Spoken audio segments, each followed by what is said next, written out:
ত্রয়োদশ জাতীয় সংসদ নির্বাচনে বরিশাল অঞ্চলে একমাত্র নারী প্রার্থী হিসেবে বিজয়ী হয়েছেন বিএনপির ইসরাত সুলতানা ইলেন ভুট্টো। ঝালকাঠি ২ সদর ও নলছিটি আসনে বাংলাদেশ জামায়াতে ইসলামীর প্রার্থীকে হারিয়ে দ্বিতীয়বারের মতো সংসদ সদস্য নির্বাচিত হলেন তিনি।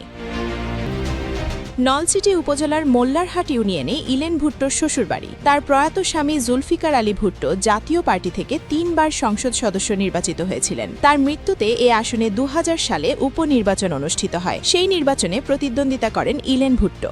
আওয়ামী লীগের প্রভাবশালী নেতা আমির হোসেন আমুর কাছে হেরে যান তিনি। ২০০১ সালে বিএনপিতে যোগ দেন ইলেন ভুট্টো। সেই বছর অনুষ্ঠিত নির্বাচনে আমির হোসেন আমুকে হারিয়ে প্রথমবার সংসদ সদস্য নির্বাচিত হন ইলেন ভুট্টো।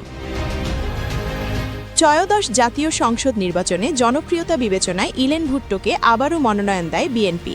দলের আভ্যন্তরীণ কোন্দলসহ নানা প্রতিকূলতা কাটিয়ে এবার তিনি প্রতিদ্বন্দ্বী প্রার্থীকে প্রায় ৩৩,০০০ ভোটের ব্যবধানে হারিয়ে নির্বাচিত হন। তার নিকটতম প্রতিদ্বন্দ্বী জামায়াতের শেখ নেয়ামুল করিম। বিএনপির স্থানীয় সূত্রে জানায়, ইসরাত সুলতানা ইলেন ভুট্টো বরিশালের মেহেন্দিগঞ্জ উপজেলার এক সম্ভ্রান্ত পরিবারের সন্তান। বরিশাল বিভাগে বিএনপির একমাত্র নারী প্রার্থী হিসেবে তিনি আলোচনায় ছিলেন। সারা দেশে নির্বাচিত ৭ জন নারী প্রার্থীর মধ্যে তিনি একজন।